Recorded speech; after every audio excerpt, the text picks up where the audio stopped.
Light in the dark, the cold night wind howled through rows of old bamboo groves. Rain fell steadily over the forest.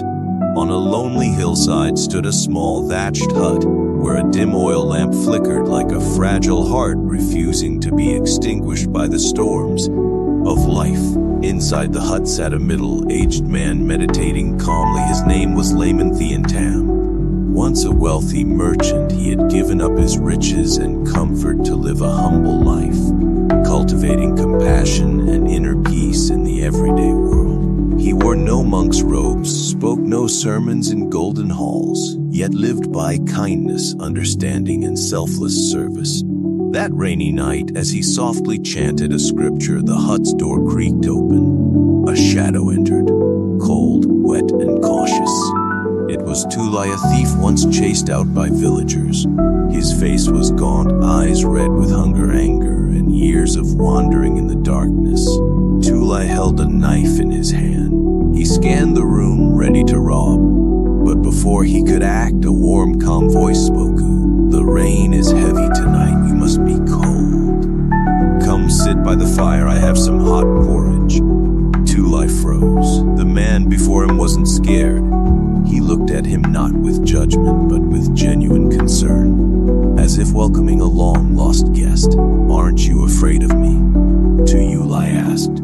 "Why should I fear a soul that's in pain?" The layman replied. Tula stood silent. No one had ever said such words to him.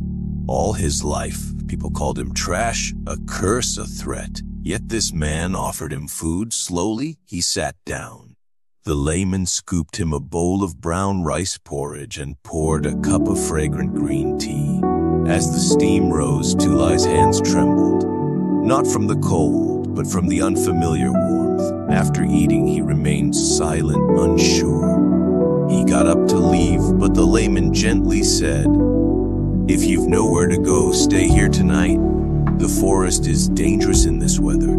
Tulai nodded, without knowing why. That night, for the first time in years, he slept peacefully.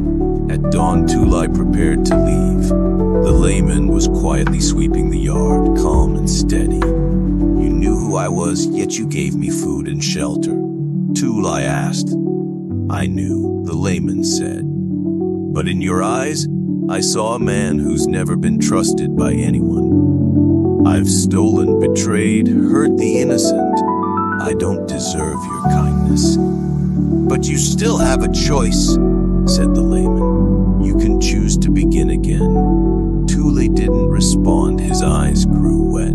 The layman said nothing more, letting silence speak louder than sermon. Tulai left. But something inside him had changed. 2 weeks passed. Then one morning, Tulai returned. He brought with him a bundle of dry firewood. "I've done nothing good in my life," he said. "But if you'll allow me, I'd like to help. Chop wood, sweep, cook anything." The layman smiled gently. "This door is always open.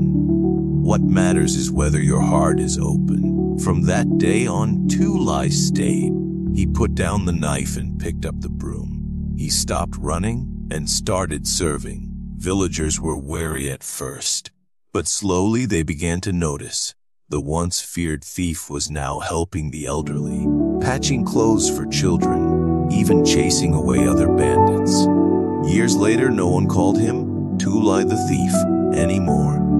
They called him Tuthian, Tu the kind. The man whose heart was awakened not by chains or punishment, but by unconditional compassion. Message: a fallen man isn't frightening. What's frightening is when no one gives him a chance to rise again.